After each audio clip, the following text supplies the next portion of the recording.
Bom, já começamos a nossa gravação, sejam muito bem-vindas à nossa aula de hoje.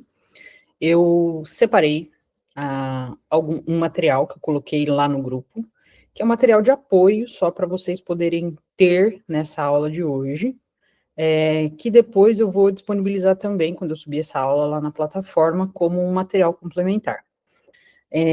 Eu coloquei 2 textos, né, em inglês, um em português e um vídeo em inglês.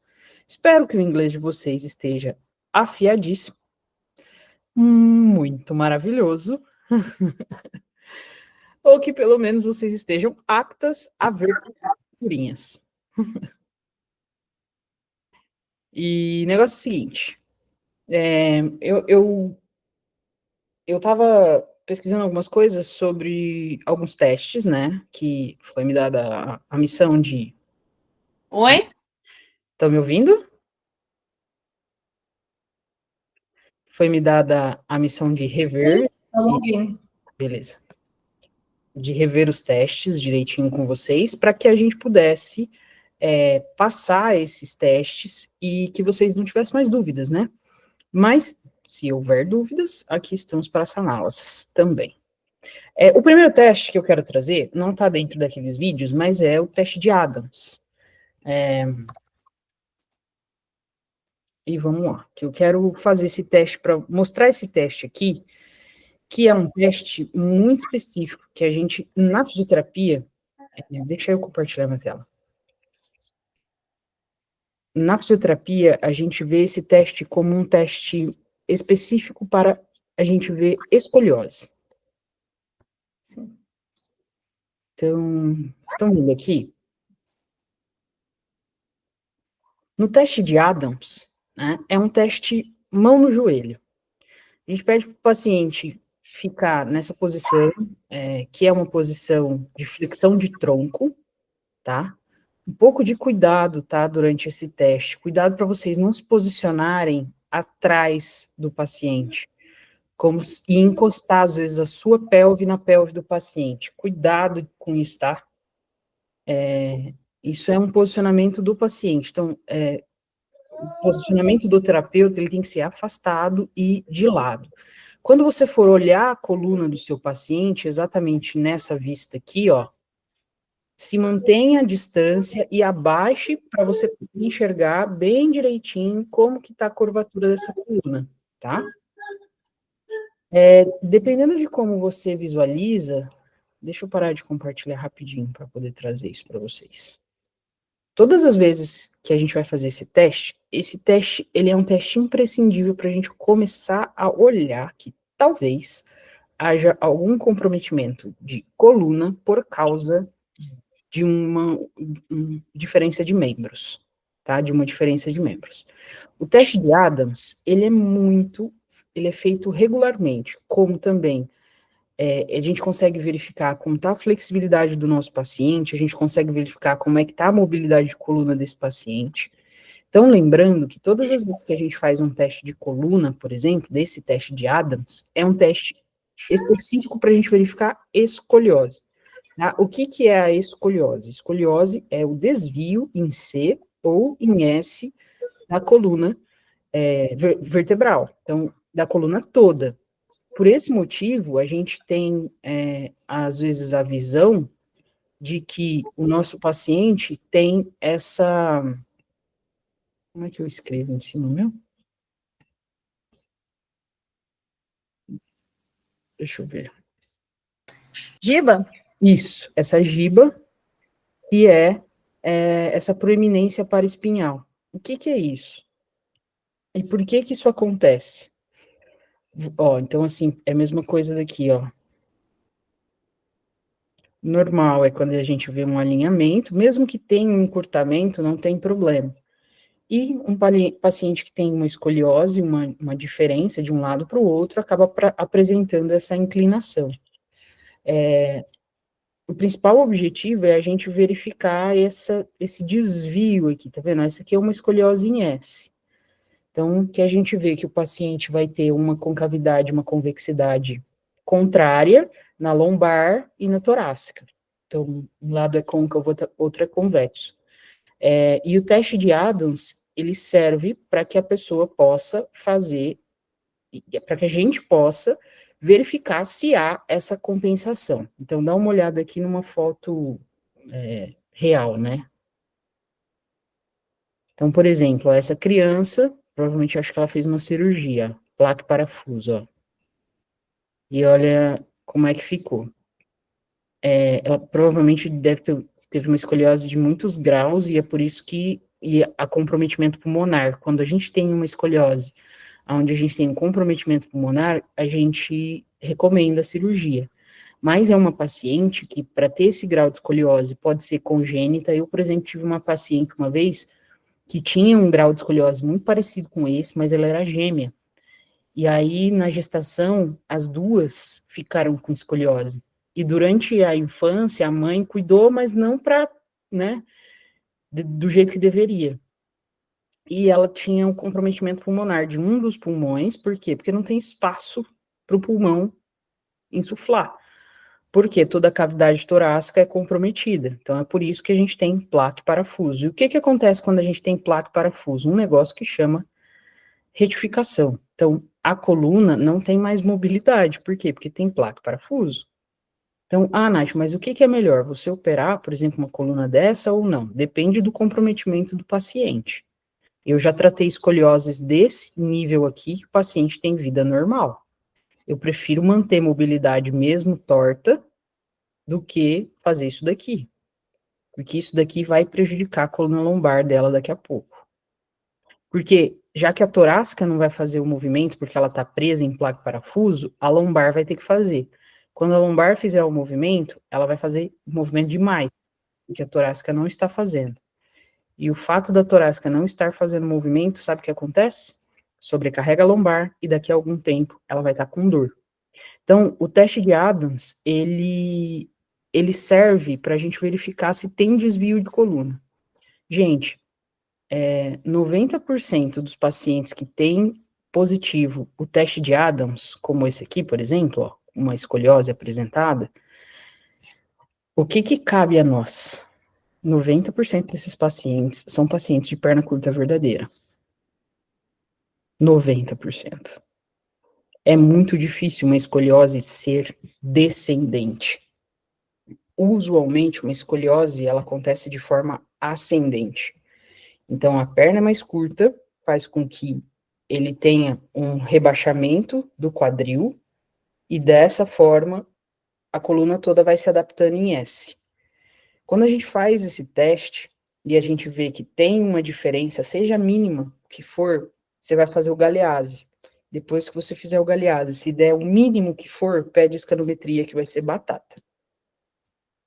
Então, por muitas vezes, é um teste que é muito simples, é um teste que você chega para o paciente e fala assim, estica bem seus joelhos e tenta alcançar o máximo que você conseguir lá no chão, mão no joelho, entendeu? Deixa as pernas esticadas. Aí, quando ele vai no sentido mão no joelho, tem gente que gosta de fazer esse posicionamento também, estica os braços, mãos uma colada na outra e desce, como se fosse mergulhar. Você consegue ver o movimento da coluna. O certo de uma coluna, né, é ser um C, exatamente como minha mão tá aqui, ó, tá? É fazer esse movimento de C. E quem faz boa parte da flexão de tronco, né, quem permite isso é a coluna lombar e a coluna torácica. Então, são as lombares altas e torácicas baixas quem mais faz o pico da flexão de coluna. Quando a gente tem às vezes tem gente que faz esse tipo de movimento e você vê que a pessoa é reta, parece uma tábua, assim. Parece que você joga a toalha e vai cartear. Entende? É uma mesa. É literalmente assim, ó. Significa o quê? Que ela tem pouca mobilidade de coluna e que essa pouca mobilidade vai sobrecarregar um quadril, por exemplo. Tem muita gente que vai chegar com uma dor no quadril e que acontece porque ela tem uma hipermobilidade de quadril, porque ela executa movimentos além do que ela deve no quadril, e isso faz com que ela tenha um péssimo desempenho de coluna. Nath, como que a gente pode agir nesse caso? Dependendo do caso, a gente palmilha. dependendo do caso, a gente manda para um trabalho postural, tá? A gente sabe que boa parte, né, vocês já acho que já sentiram isso nas avaliações de vocês, que, cara, quase todo mundo precisa de palmilha. Por quê? Porque todo mundo vai ter um erro, todo mundo vai ter uma simetria, todo mundo vai ter um lado que vai ter que fazer mais força, um lado mais fraco, um lado mais alongado, outro lado mais curto. Então a gente trabalha com assimetrias. Em quem vocês vão palmilhar? Em quem tem sintoma, tá? Se vocês não têm um paciente com sintoma, eles não vão nem estar perto de vocês. Então, entendeu? Então não faz sentido. Mas se o paciente está com você e ele tem uma série de queixas, aí o bicho pega. Aí eu acho que vale a pena a gente fazer uma geral, para talvez até mesmo pós-palmilha você fazer um encaminhamento para um trabalho como um Pilates, que é o que eu particularmente defendo como trabalho postural. Mas cuidado, tá? Façam parceria sempre com profissionais qualificados. Tem muito artista de circo achando que é Pilates. Então tomem cuidado. E pode abrir seu microfone se quiser falar. Nath, mas é bem complicado essas questões, porque, igual, eu tenho uma menina que ela foi cliente minha desde a época de manicure, e ela sempre pisou errado. Até a família percebeu. E hoje ela tem uma escoliose grau 33. O pé dela é hipertorto. O médico não fez econometria do membro inferior, e ela passou por 2. Eles não fazem. Ortopedista. E eles falam que é tudo em cima. Daí, da última vez, eu falei para ela assim: ela nem fez baro ainda, né? Eu falei assim: pergunta para eles se vai ser importante para humilhar, né? A menina, porque ela pisa errado. Ela mudou para Crocs, porque eu falei ainda para ela melhorar um calçadinho, porque eu usava só um calçado ainda pior, né? Daí eu falei para ela calçar um calçado mais confortável, só de chinelo de dedo. Eu falei, só piora, essa marcha sua. Daí ele falou assim que não existe palmilha para quem tem escoliose, não. Então deixa ele achando. Daí eu peguei e falei para ela assim, não, manda ele, então, começar as construções dele, ele tem que virar engenheiro, começar a construir só do meio para cima, já que ele só mexe da cintura para cima, dizer que só tem a ver com a pelve, da pelve para cima, tem nada a ver para baixo. A gente sabe o quanto a pelve tem influência direta, os pés têm influência direta na pelve. Absolutamente tudo que você faz nos pés influencia na postura inteira. E eles são de família, todos eles têm pronação. Então, tudo, absolutamente tudo que você estimula nos pés tem consequência postural. Por isso que eu falo, o nosso trabalho, ele não vai, se eu ensinasse vocês a respeito de pés, e falasse assim, olha pro pé, tá desabado, tá supinado, tá assim, tá assado, e ponto, acabou, ia ser muito mais fácil. Mas a gente precisa subir o olhar, porque tudo que a gente coloca no pé vai fazer a postura mudar. Tudo que a gente faz, basicamente, vocês precisam entender que a influência do trabalho postural com palmilhas, ele vai até a torácica. Sem nenhuma.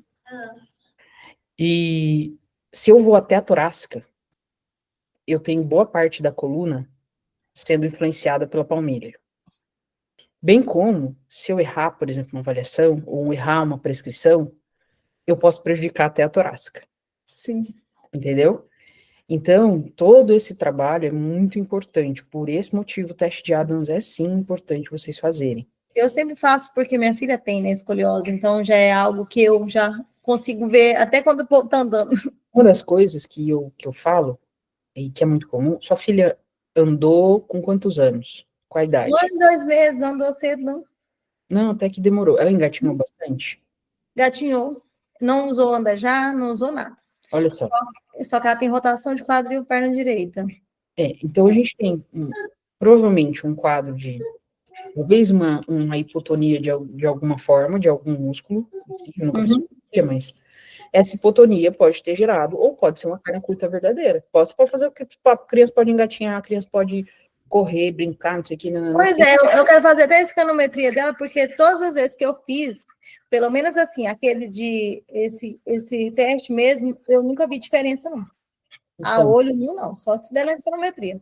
Então, aí tem que ver se realmente tem uma escoliose, às vezes é só encurtamento, ou é só uma lateralização. Não deu escoliose mesmo, ela tá fazendo pilates com a que é bem boa aqui, que é a única que presta. Ela tá fazendo.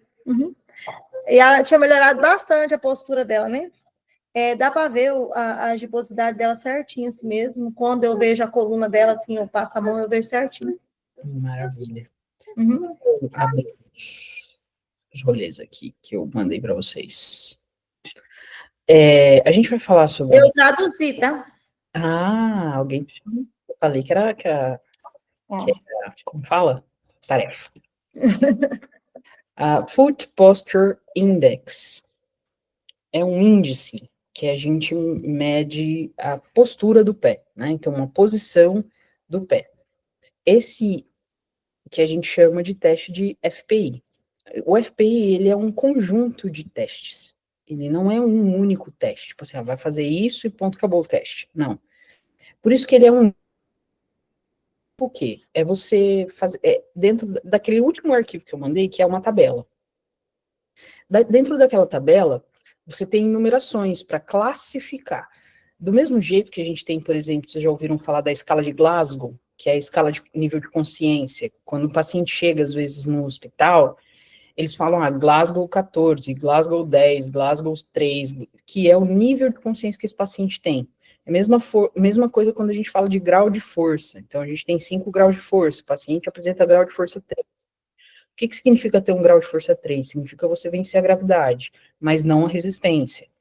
Então, é um teste que mostra de forma quantitativa, mas ao mesmo tempo empírica, de -1, de -2 a +2, o quanto é que que a somatória disso vai fazer com que meu paciente apresente um índice de postura dos pés.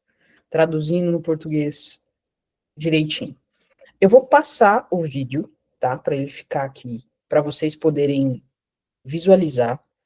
Também vou colocar na plataforma esse vídeo, que eu achei ele muito completo. E ele explica o teste inteiro, como você deve fazer. Depois eu vou picar esse vídeo, parte por parte, para que vocês possam entender e vou traduzir também, tá? Então, para vocês poderem visualizar como é que a gente faz esse teste. Tudo bem? Deixa eu abrir aqui.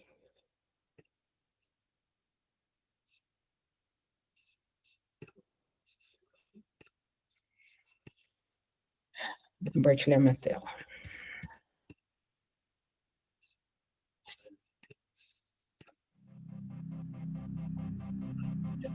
My name's Heidi, I'm a podiatrist, and we're going to talk a little bit today about the foot posture index, and in a moment I'm going to demonstrate how to assess that. Now the foot posture index is a validated testing system. It was developed by the University of Leeds, and it's been in use since about 2006, and you'll see it a lot in the literature now. Now it's a great testing system to use, and primarily that's because it breaks the foot down into the different planes. So the things you're looking at are making you assess it in the frontal plane, so you're looking at the back, the sagittal plane, and also the transverse plane as well. And so it gives you a scoring for each thing that you look at, and then at the end you can tally that all up, and it gives you an indication of foot posture, which you can then use for reference later on. Okay, so to start with, we're going to get our patient to walk up and down on the spot, just so we get her to relax and we get a relaxed foot position. And now we're going to look at the tailor head position. So if this is more palpable on the lateral side, if you can feel it really protruding there, we'd score this a -2. And if it's a lot more palpable on the medial side, we'd score this a +2. If it's about the same or it's even, then this would be a 0. Now we're looking at the curves above and below the lateral malleolus. So if it's a -2 or supinated foot, this curve down here would be more convex. And if it's more concave or really rolls in, then we'd score that a +2. If you can't really see the difference and the top curve looks about the same as the bottom curve, then that would be a 0. Now we're looking at the position of calcaneal inversion and eversion, so we're looking in the frontal plane. Now the more inverted her rear foot is, so more than about 5 degrees inverted, would be a -2. And then the more everted, or more than 5 degrees everted, this would be a +2. If it's more or less perpendicular, then that would score a 0. So for this test, we're looking at the foot in the transverse plane, and we're looking at the talonavicular congruence. So if this is indented or it's almost concave, or as we'd see with a supinated foot, we'd score it a -2. If it was very much bulging, then we'd score this a +2. If it's neither bulging nor concave, and it's reasonably flat, then we score that as 0. So we'll move around to the sagittal plane now, and we're literally just looking at the medial arch height. So a very high arch would score a -2, and an arch which is pretty much flat to the floor would score a +2. Anything between the two would score a 0. Back to the transverse plane, now we're looking at forefoot adduction and abduction, otherwise known as the too many toes sign. So we're looking directly behind, 1 foot at a time, making sure you look directly behind the heel. If you see more toes clearly visible on the lateral side, then this would score a +2, and if you see more toes visible or more of the forefoot visible on the medial side, this would score a -2. Right, so once we've got all these scores, we fill it in on the foot posture index data sheet, and then we just add it all up in the totals at the end. Now, if you've got what we categorise as a normal foot, this would score a 0 to a +5. If it scores a +6 to a +9, that would technically be a pronated foot, and a highly pronated foot would be anything over a +10.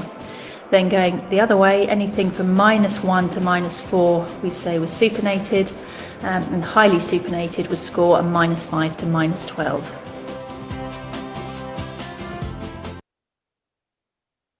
E aí, de 0 a 10, quanto vocês entenderam? Fala, Bia. Não entendi nada. Nossa, ainda mais com esse British accent. It seems like she has a potato into her mouth. É muito engraçado, eu lembro a primeira vez, só entendi o visual. Gente, é muito importante vocês começarem a olhar para a língua inglesa um pouco diferente. E isso fica a dica. Porque um vídeo desse, ele é extremamente explicativo. O que que ela fala aqui no começo? Deixa eu dar play de novo. Vocês ouviram bem daí? Eu ouvi. Então, eu vou soltar o vídeo pausando e traduzindo o que ela fala, tá bom? Só me dá um ok que eu tô fora da tela de vocês. Meninas? Ok. Ok, obrigada. My name's Heidi, I'm a podiatrist, and we're going to talk a little bit today about the foot posture index. O meu nome é Heidi, eu sou podiatrista, né? Como é que fala? Talvez podiatra. E hoje eu vou falar um pouquinho para vocês sobre o índice de postura podal. And in a moment I'm going to demonstrate how to assess that. E eu vou demonstrar como é que vocês acessam essa informação. Now, the Foot Posture Index is a validated testing system. It was developed by the University of Leeds. O Foot Posture, a gente vai chamar de FPI, tá? Para ficar mais fácil. Ele é um sistema validado por uma universidade, que eu esqueci o nome agora. And it's been in use since about 2006. E tem sido usado desde 2006. And you'll see it a lot in the literature now. E você vê muitas referências na literatura agora. It's a great testing system to use, and primarily that's because it breaks the foot down into the É um ótimo assistente para você poder fazer uma avaliação, porque ele quebra o pé em vários pedaços. different planes. So the things you're looking at are making you assess it in the frontal plane, so you're looking at the back. Então, as coisas que você vai ver estão no plano posterior, né, no plano frontal, no plano sagital e no plano transverso. The sagittal plane and also the transverse plane as well. So it gives you a scoring for each thing that you look at, and then at Ele te dá um score das coisas que você está olhando. the end you can tally that all up, and it gives you an indication of foot posture, which E no final você amarra tudo isso e ele vai te dar um número que vai indicar o valor da postura do pé. you can then use for reference later on. E isso é usado como referência literária ou referência de evolução. Okay, so to start with, we're going to get our patient to walk up and down on the spot, just so Para começar, a gente vai pedir para o paciente andar, fazer uma marcha, né, no lugar, we get her to relax and we get a relaxed foot position. para que a gente possa alcançar o relaxamento da musculatura e dos ligamentos do pé. And now we're going to look at the tailor head position. E agora a gente vai ver a posição do talos, exatamente, the tail position. So if this is more palpable on the lateral side, if you can feel it really protruding there, Se é mais palpável na parte lateral, se você consegue palpar, a parte lateral é mais proeminente do que a parte medial, we'd score this a -2. a gente coloca no score com um -2. And if it's a lot more palpable on the medial side, we E se é mais palpável do lado medial, score this a +2.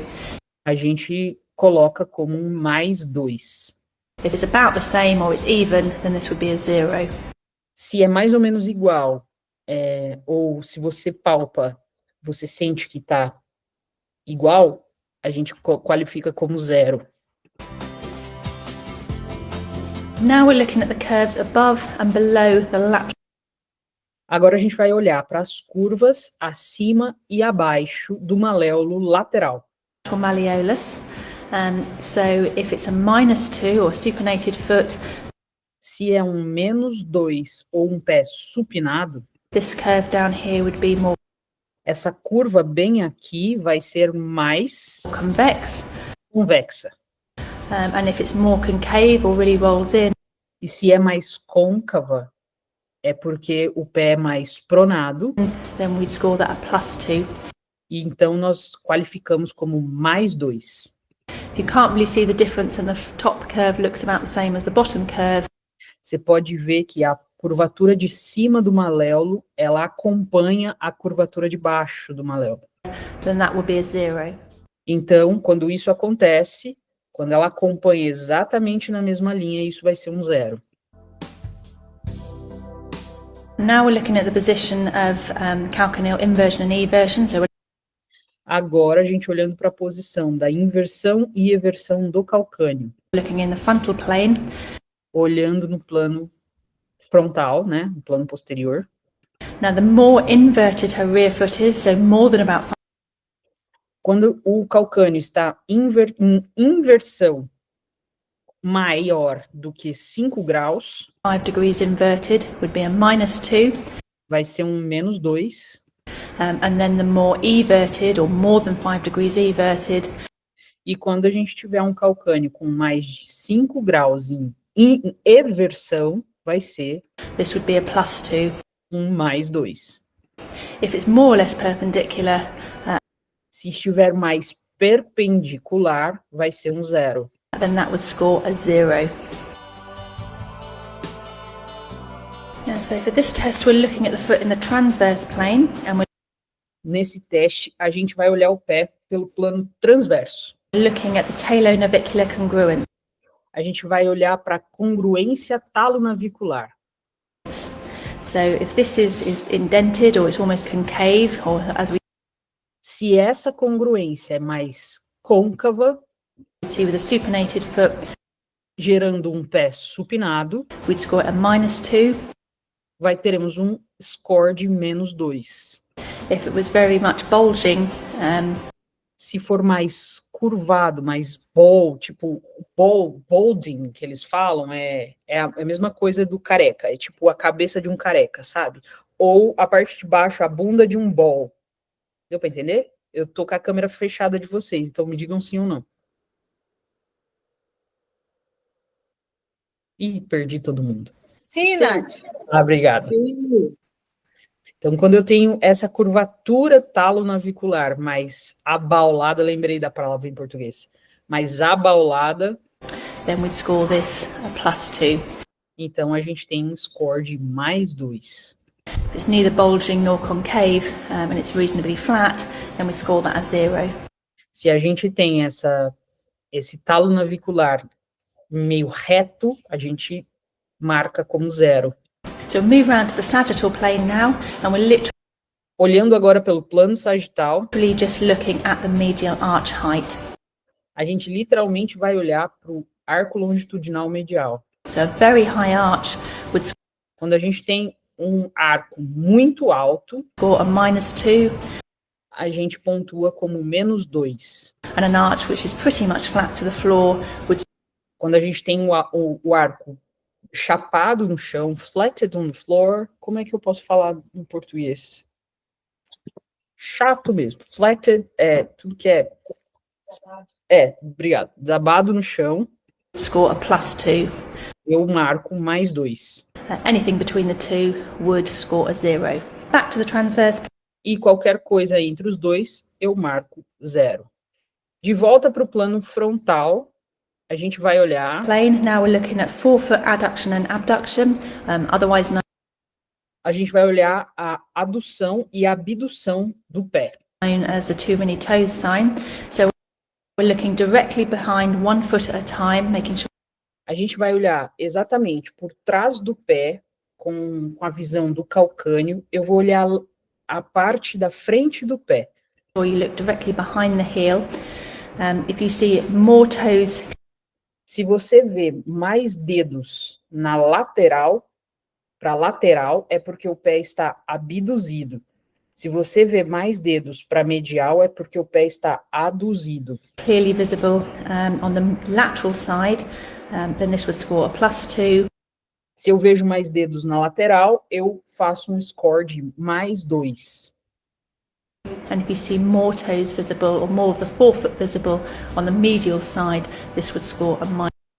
E se eu vejo mais dedos posicionados para medial, se eu consigo visualizar mais dedos mediais, eu categorizo, eu pontuo como -2. -2. Right, so once we've got all these scores, we fill it in on the foot posture index. Uma vez que nós temos já todos os scores, eu preencho dentro dessa ficha, Data sheet, and then we just add it all up in the totals at e aí a gente coloca tudo aquilo que a gente viu, todos os pontos que a gente viu. the end. Now, if you've got what we categorize as a normal foot, this would Se você tem o que a gente categoriza como um pé normal, score a 0 to a +5. você vai pontuar de 0 até +5. If it scores a +6 to a +9, that would technically be a pronated foot. Se você marca de +6 até +9, você tem um pé pronado. And a highly pronated foot would be anything over a +10. E um hiperpronado seria algo acima de +10. Then going the other way, anything from -1 to -4, we'd say Do outro lado, se você tiver de -1 a -4, they were supinated, você tem um pé supinado, and highly supinated would score a -5 to -12. e um pé extremamente supinado ou hipersupinado, ele é marcado de -5 a -12.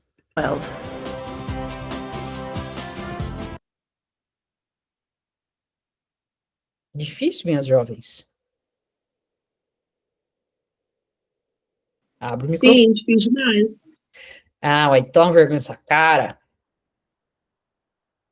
É mais difícil traduzir.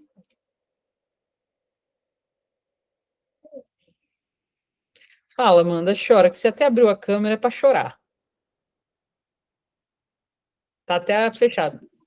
Nós vamos ter que aprender inglês, Obviamente. traduzir o português que você falou aí agora. Nós Óbvio. vamos ter que entender o português e o inglês. Uma grande covarda você. Deixa eu te falar um negócio. Mas a gente tem que gravar esses números aí? Na realidade, se você falar, se você ver os pontos do teste, é muito simples. Um pé pronado, ele é um pé positivo. Um pé supinado, ele é um pé negativo. Então, assim, quando você analisa todas essas características, ele vai somando. Um pé abduzido, por exemplo, é um pé que tem muito mais possibilidade em pronar. Então, se ele roda para fora, ele tem o arco desabado. Então, é um pé positivo. Se ele tem um pé supinado, ele tem os dedos rodados para dentro. Então, é um pé negativo. Exato, Paloma, tudo para mim é negativo. Tudo para lateral é negativo. É muito simples. É muito simples, mas, ao mesmo tempo, tem seu grau de dificuldade. Mas quando você preenche a tabela, tá? Agora, a Titia vai fazer um trem para vocês, né? Amanhã eu vou viajar, né? Eu volto para Rio Preto amanhã, mas até sábado, me deem até sábado. Eu vou fazer a mesma tabela que vocês têm em inglês lá no grupo, eu vou fazer ela em português, para vocês treinarem o FPI. Que eu me lembro que na primeira aula da Camila, todo mundo surtou, tipo, não entendeu nada, porra nenhuma. Mas é muito simples.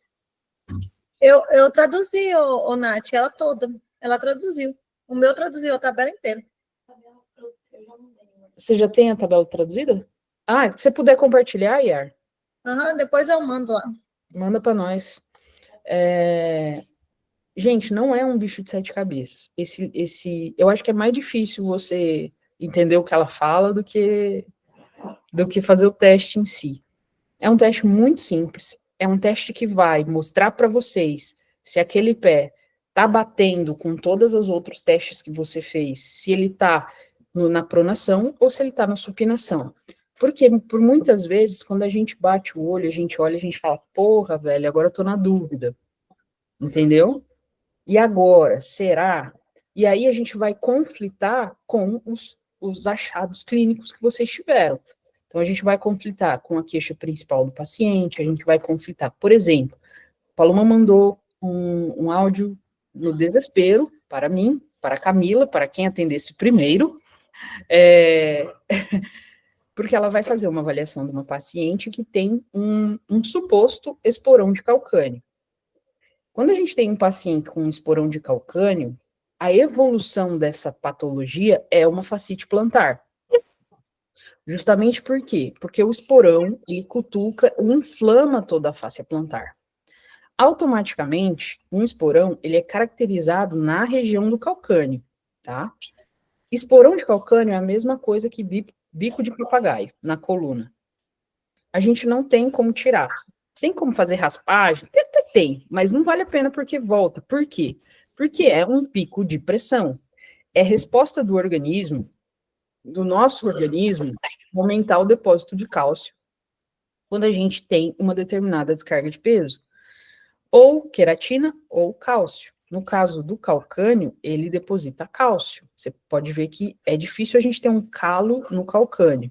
A gente tem fissura, mas calo não. Já no antepé, é mais fácil ter calo. Então, o que acontece com esse tipo de paciente? É um paciente que, se ele está com um processo doloroso de esporão, a queixa dele vai ser, quando eu ponho o pé no chão, eu morro de dor na hora que eu acordo. Depois passa. Ou depois diminui. Essa é a queixa principal do cara que tem esporão. E aí, temos sim testes palpatórios, então você senta o dedo mesmo na área que ele fala que está doendo, e você pergunta, teve choque? Deu uma irradiada na dor? Ou é uma dor muito pontual, então é uma dor que dói ali exatamente onde o esporão está inflamando a face, aí é local. Então a gente sabe que é um aumento de pressão naquela área, onde para a gente tratar a gente precisa fazer o quê? Tirar a pressão daquela área. É possível a gente curar um esporão de calcânio? Não. Mas é possível a gente desinflamar a ponto da pessoa nem lembrar que tem. Entenderam?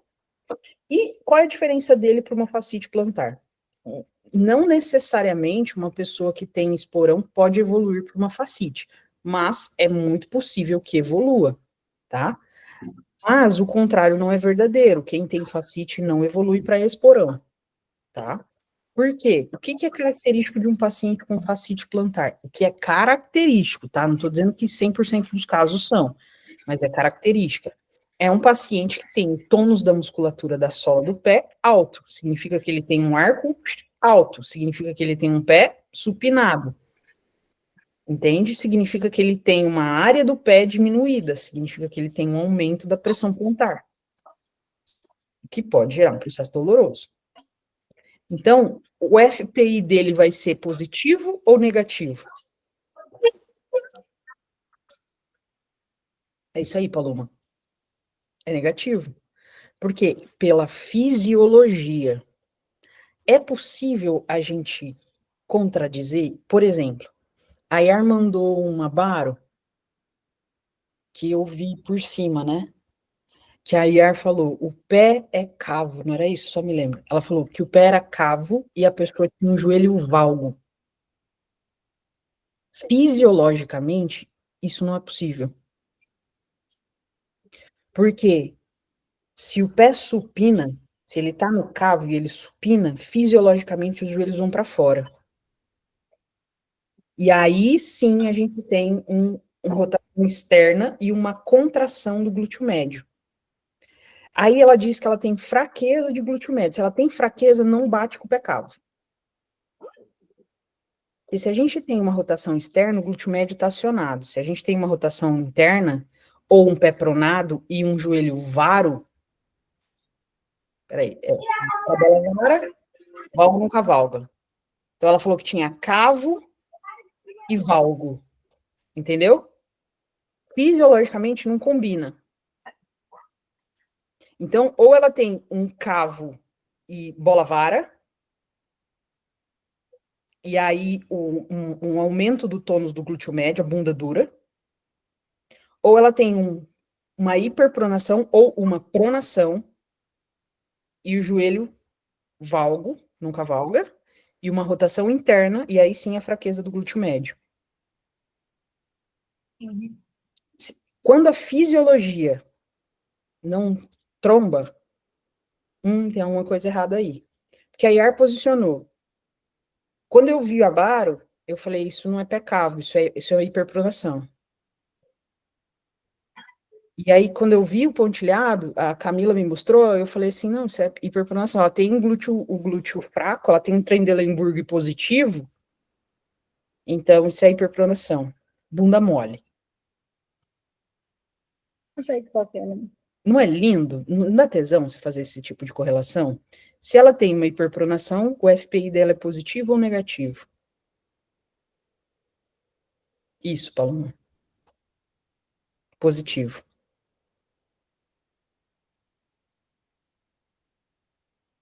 Fala, Amanda. Chora! Chore-me! A Bia tá com a mão levantada ou tá só chorando? Para confirmar, pronação é positivo. Supinação é negativo. Tem jeito da pessoa pronar e ter a tíbia vara? Peraí. Pronar, tibia vara. Fisiologicamente, não. Só se for um pé torto com jeito. Fisiologicamente, não tem. Só se tiver tido algum acidente, ou um trauma, ou alguma coisa ou alguma doença do tipo síndrome, alguma coisa assim. Por exemplo, os pacientes que têm síndrome de Down, eles têm hiperpronação. E têm hipotonia do corpo inteiro. Eles são pacientes hipotônicos, por isso que eles têm hiperpronação. Tem como a gente corrigir? Vai fazer arco? Não vai. Porque isso é da síndrome. Entendeu? Se a gente tem um paciente que às vezes é congênito essa tíbia vara, então pensa comigo, na hora que você faz o jack test, certo? O que a tíbia faz? Roda externa, certo? Se eu tenho um jack test positivo, o meu arco sobe, a tíbia roda externo, tá lindo, né? O jack test está funcionando muito bem. Se eu tenho uma tíbia vara, o meu pé significa que ele está lá no talo do arco. Quando eu faço o jack test, eu não tenho mais movimento, porque ele não tem mais pra onde ir. Então, se ele tem um pé pronado, ele vai ser duro por falta de força, mas às vezes eu carco. E se eu tenho um pé muito supinado, às vezes meu jack test, o dedão tá liberado, ele tá mole. Mas a hora que eu faço o movimento, o arco nem mexe mais. Por quê? Porque ele não tem mais que subir. E a tíbia não tem mais como rodar para fora, porque tá no limite. Vocês entenderam? Fala, mano, você tá com o microfone fechado. Aí, nessa última situação, o jack test vai ser o quê? O halo levanta, mas o pé já é cavo, a tíbia já tá virada, ele é o quê? Ele rígido, límitos, ele não é nada? Uma pergunta linda.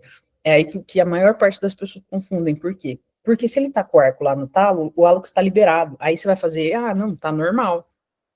Só que você vai olhar pro dedão. O dedão tá normal, porque ele tá liberado, mas e o arco?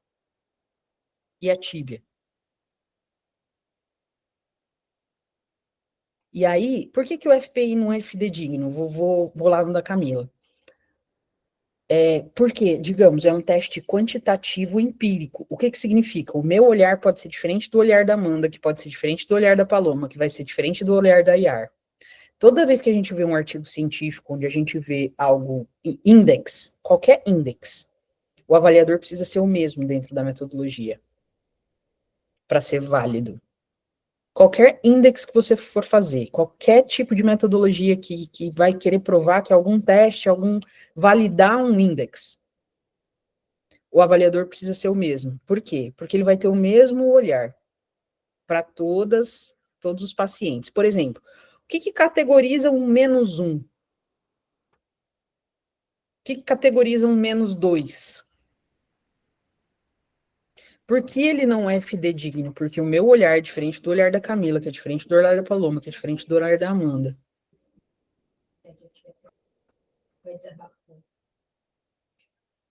Obviamente. Camila falou que se o pé tiver pronado, ele vai desabar pouco. Obviamente. E aí, ou se o pé tiver cavo, ele vai mostrar que vai desabar menos ainda. Então, tipo, não é fidedigno. É agora a Camila viajou na maionese, eu não vou nem repassar. Não viajei. Entenderam? Então, o FPI, ele é um teste visual, onde você vai olhar para aquilo que o paciente tem e você vai tirar suas conclusões. Por exemplo, eu já vi inúmeras pessoas que visualmente veem um pé plano, na hora que você olha o arco, a altura do arco, acha que é plano, e na hora que vai fazer a plantigrafia, ele é cavo. Por quê? Porque tem pele. Então, toda vez que a gente fala de testes, turma, você não pode fazer um único teste isolado e você não pode fazer 30 testes, porque senão você não chega a conclusão nenhuma. O FPI é mais um teste para complementar. Saiu? Mais um teste para complementar aquilo que vocês fazem. Mas ele é isso. Eu gosto do FPI? Gosto, eu uso bastante, mas eu não faço o preenchimento da planilhinha, sabe? Eu só bato o olho e olho, tá abduzido, tá aduzido, tá isso, tá aquilo, e meio que pontuo na minha cabeça. Se eu vejo que boa parte deles deu positivo, é porque ele tá pronado. Deu negativo, é porque ele tá supinado. Fala, Amanda, você tá com essa cara de tipo assim, não? Boiou, o que foi? Não, eu tô tentando concentrar no que você está falando e tentando analisar uma baro, que eu tenho um para-casa de 30 baros para fazer. Aí, eu não vou cortar o raciocínio seu, né? Então, eu vou ficar quietinho. Entendi. Sabe que é legal? Vamos pensar numa circunstância. Há pouco tempo atrás, vamos usar pessoas mais, por exemplo, a Bia. A Bia veio de outra escola, tá? A Bia veio da podoposturologia, igual eu, tá? A podoposturologia não ensina o FPI, né, Bia? Não sei se você aprendeu. Eu não aprendi na minha época. A podoposturologia não ensina.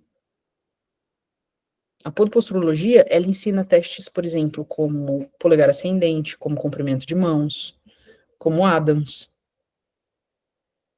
Mas ela não ensina o FPI. Por quê? Não sei. Porque a podoposturologia, eu acho que ela é muito mais focada na postura do que no que como o pé se comporta. Entende? Mas é muito legal, por exemplo, ver, por exemplo, a Paloma. A Paloma começou com a gente faz, sei lá, 2 meses, Paloma. E o quanto ela já tá surtada da cabeça. Eu acho maravilhoso.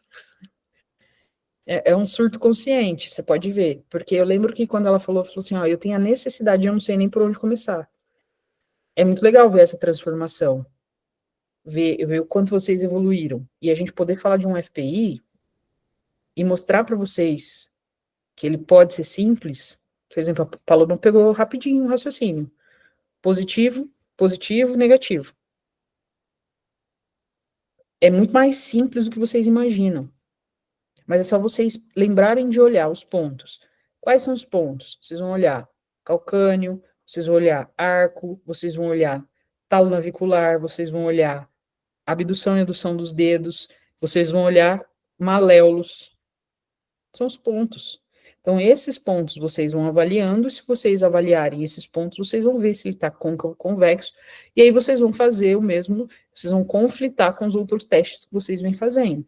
Vocês vão olhar, vão fazer um J-test, vocês vão olhar, vão fazer às vezes deu um Adams positivo, você vai ver que tem um pé se comportando em positivo e outro pé se comportando em negativo. Você vai falar, cacete!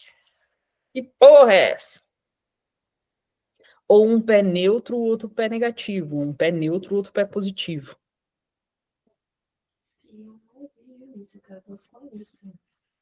Não é uma exigência, mas é nível de conhecimento. E quando a gente tem um pé zerado e outro pé positivo, o que eu acho que é? Tá fechado seu áudio, Amanda. Será que é o quadril que tá desalinhado? Por que ele tá desalinhado? Sei não. Se eu tenho um pé zerado, se eu tenho pés assimétricos, qual é a primeira coisa que eu penso? Pode ser também encurtamento de um dos músculos? Perna. Tamanho de perna. Mas é perna tipo osso ou tipo musculatura? Perna curta verdadeira, né? Perna curta verdadeira. Toda vez que eu tenho uma assimetria de um lado para o outro, desconfia, porque vai ter perna curta verdadeira. No bar, o que eu vou ver? Aquela linha de rotação de quadril assim, ó. E a área de superfície. Quando eu olho para a área de superfície, ela está mais do que 5 centímetros quadrados, milímetros, né? 10. A Camila considera 10. Milímetros, né? Centímetros quadrados, aí eu suspeito perna curta. E eu vou ser bem honesta, é que, tipo assim, a K, ela tá acostumada a pegar pernas curtas absurdas, tipo de 1,5 centímetros. É. Eu pego perna curta de 0,3, 0,5, que é o suficiente para o meu paciente ter sintoma. Então, eu, por exemplo, olho para uma área de superfície com diferença de 5 centímetros quadrados, eu já falo. Será? Fala, Bia. Não? Quando eu olho, já falo. Posso perguntar uma coisa? Deve. A gente entende a dismetria, uma possível dismetria de membro no galease, né? Uhum. Aí a gente olha o joelho e os maléolos. Uhum. Mas, assim, eu não sei se meu olho tá tão treinado assim para eu definir que a pessoa não tem dismetria de membro. Por isso que a gente tem testes e mais testes. Qual outro teste você pode fazer para dismetria? Polegar ascendente não serve, né?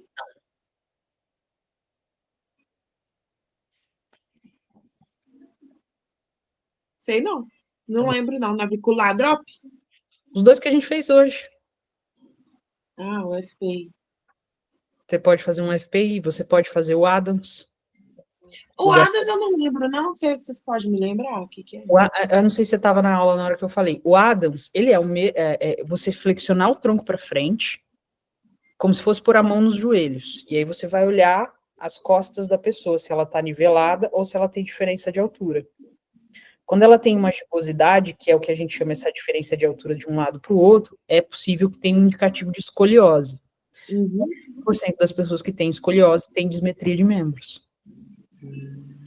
Aí ela vai lá e ela sobe no plantígrafo. Ela aparece com um pé assimétrico. Por exemplo, um pé normal e um pé plano. Mais uma coisa para a gente desconfiar. Aí ela vai para o baro. Quando ela sobe no baro, ela tem a linha de quadril desviada. Mais uma coisa para a gente desconfiar. E quando ela sobe no baro, a gente tem área de superfície. Minha de 5, 6 já é o suficiente para eu ligar a minha luz. 5, né? A K considera 10 porque ela pega dismetrias altas. Eu pego dismetria de 0,3. Já é o suficiente para mim. E o desalinhamento da baro lá do quadril dá que valor? Ah, não, a linha. Agora não vou saber. Uhum. A linha. Uhum. Não, a linha é a mesma. Ela vai ter desequilíbrios e ela vai ter a linha deslocada. Ela vai ter as Ah, tá. Só o deslocamento. só Pensei que era deslocamento. falando. Ô, Nath, eu tô com uma aqui, ó. 11,15 do pé esquerdo e 11,92 do pé direito. Aí já é um. Dá pra ver que tá fora, né? Diária? Ah, essa linha da Baro. Compartilha para mim, para eu poder ver. Consegue? Será que dá pra virar? Celular, né? Vira o celular e mostra para nós. Ah, peraí. Dá pra ver? Não, essa linha tá justa. Não tem. Ah? Essa linha, Aqui, como tá muito. 11,15 Não, e 11,92. esse é deslocamento, tá? Esse é deslocamento anteposterior lateral. Isso é o quanto o pé vai fazer força para oscilar e ajustar a postura. Isso é estável. Essa Então, bolinha, esse negócio que oscila assim, esses negocinhos, esses risquinhos que faz assim, é estável. É o quanto o pé tá oscilando, buscando equilíbrio. Quando você vai lá na estabilometria e você vê a área, você tem corpo. Quanto ele desloca anteroposterior, lateral. Entendeu? Essa bolinha e o quanto ela desloca é o quanto o pé tá fazendo força para achar o equilíbrio. Então, você sim, pode mas. justo. Desculpa. Ele tá bem em cima da bolinha. E a linha do quadril, ela tá muito pouca coisa desviada. Eu não desconfio de perna curta. Isso é uma diferença de encurtamento. Pois é, mas não é até 10? Não, é 10 centímetros. Então, por exemplo, uma área de superfície de, sei lá, 17, a outra de 27. Ah, tá. Entendeu? Eu achei que o fato dessa linha não tá totalmente assim, ó. Ela não necessariamente ela vai ficar exatamente em cima da linha. Por quê? Porque a gente tem lado dominante, a gente tem inúmeras coisas que a gente tem que considerar, entendeu? E aí essas coisas que a gente precisa considerar são o quê? São, por exemplo, às vezes essa pessoa vai ter um encurtamento da musculatura. A linha, quando ela está mais posteriorizada, significa que a musculatura desse lado está puxando mais para trás. Então, ela provavelmente vai ter um encurtamento maior do lado desse lado está puxando para trás do que do outro. Do mesmo jeito que ela pode ter, talvez, o problema dela não é o encurtamento, às vezes é a força do quadríceps dela do lado esquerdo está muito maior do que do lado direito, por isso que o quadril rodou. Entendeu? Então, a gente não considera isso daí como dismetria. A gente considera dismetria coisas muito maiores. Entendeu? Quando realmente a linha tá deslocada. Você olha, você tipo, tem um tarugo desse tamanho, assim, da linha medial. Tudo bem, menino? Pega lá, mano. Vocês entenderam? Alguma dúvida? Choro, lamentação, desespero.